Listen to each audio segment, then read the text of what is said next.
Coinbase's stock symbol is very easy to remember. It's coin. You'll see it right up here, COIN. And what I'll do is I'll show you a chart here of coin. I'll map out support and resistance levels. So if this is something that you're looking to trade or invest in, I'm not going to tell you whether you should or shouldn't. I'll just show you the charts and areas to look for.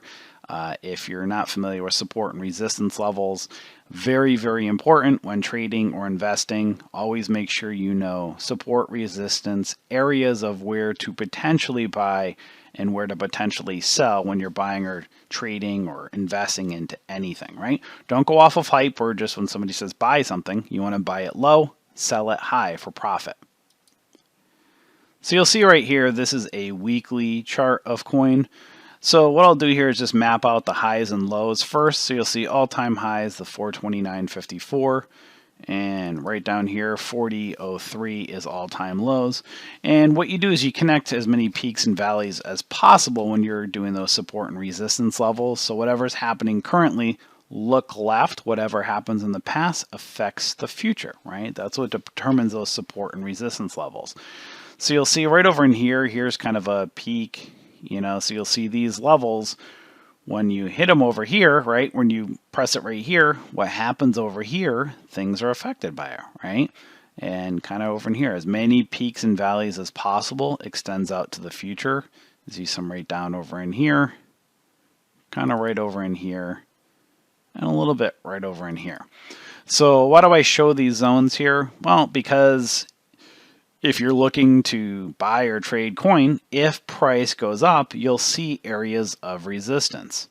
If price goes up and comes down, then you'll see the areas of support, right?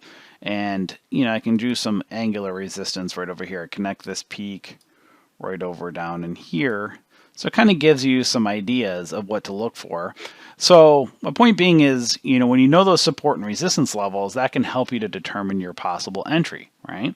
And then when I zoom in to, let's say, a daily chart here, you can see price action a little bit more clearly. So if you were to trade something like this and you find that price is, let's say, going to hold support, you can see it right here on the daily chart. It's showing some weakness at the moment, but if price held support down over in here, a possibility is if you were looking to trade or buy this, if it held support and you bought off of support and price goes up, then you can look at these areas above as resistance. So if you bought an entry down in this area and it holds and it starts to reject up here, do you consider taking your profits, or do you stay in and use a candlestick? Let's say if you got in down in these areas, if price fell below here, you consider using that as your stop. Again, everybody's trading and investing style is different, but this is the stuff to look for when you're buying any security, any symbol. So again, not telling you that you should buy or sell or anything to do with coin, just showing you that this is their stock symbol, something to look for when if you are looking to buy or trade it. And this is the stuff that we teach in our community, the Bullish Bears. We are a trading educational community. So we teach this stuff, support, resistance, patterns.